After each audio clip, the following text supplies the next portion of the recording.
Dès l'arrivée de Noël Forgeard à la tête de ADS, ses indemnités de départ sont fixées dans le contrat. À son départ, le patron n'a pas été licencié pour faute, malgré les pertes colossales du groupe liées au retard de l'A380. Il repart donc avec les indemnités. L'avocat des petits porteurs crie au scandale. Pour lui, le patron aurait pu être licencié pour faute, mais Thierry Breton serait intervenu dans le dossier. Mesdames, Messieurs, bonsoir. Voici les titres de l'actualité de ce mercredi. 21 dirigeants et actionnaires de ADS sont accusés par l'AMF d'un délit massif d'initiés. Ils auraient vendu leurs actions bien avant que l'on connaisse publiquement les difficultés du groupe.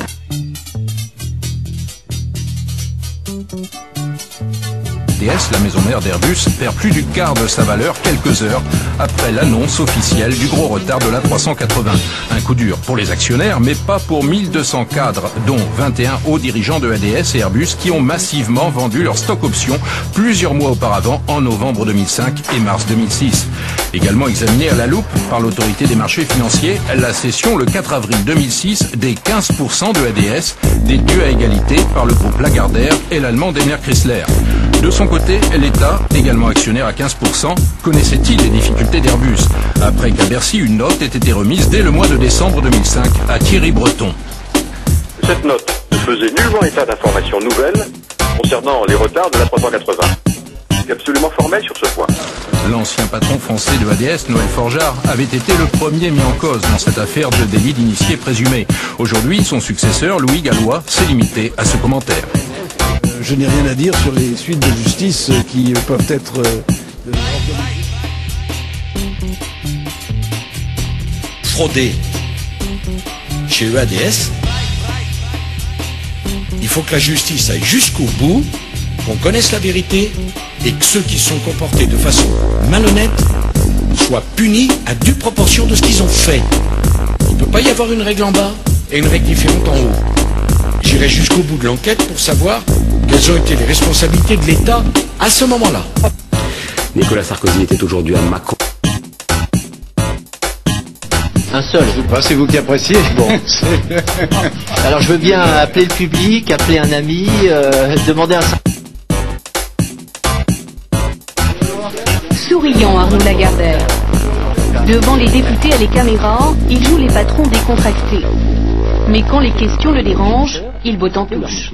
Et puisque vous avez parlé de l'aide que vous a apporté le ministre de l'économie et des finances de l'époque, M. Sarkozy, quelle fut cette aide? Alors on a droit à un joker ici, hein? Non? Un seul. C'est vous qui appréciez. Bon. Alors je veux bien appeler le public, appeler un ami, demander un 50-50, moi je sais pas. C'est pourtant lui qui a gagné des millions. Mais il le répète à l'envi, non, il ne connaissait pas les retards de l'A380 lorsqu'il a vendu ses actions en avril 2006. Oui, l'État, qui est aussi actionnaire de ADS, a suivi l'opération de vente de ses titres, notamment à la Caisse des dépôts. Ce que je savais, ce que je sais, l'État le savait et l'État le sait. Donc je ne veux pas laisser la moindre ambiguïté sur ce point-là. Il contredit ainsi la version de l'ancien ministre Thierry Breton et de l'ancien Premier ministre. Un hall gigantesque pour le baptême du plus gros avion du monde. 5000 invités, clients et partenaires d'Airbus. Un spectacle qui retrace le rêve de l'homme volé.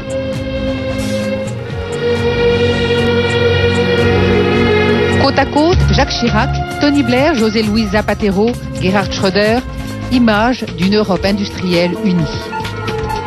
Symbole d'avenir, ce sont des enfants qui dévoilent l'Airbus A380. Et puisque vous avez parlé de l'aide que vous a apporté le ministre de l'économie et des finances de l'époque, M. Sarkozy, quelle fut cette aide?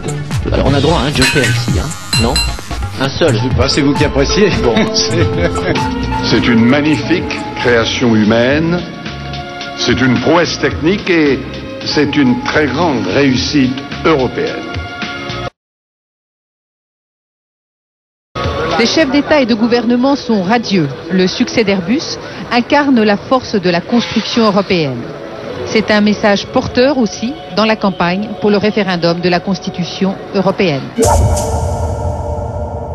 Formidable, non?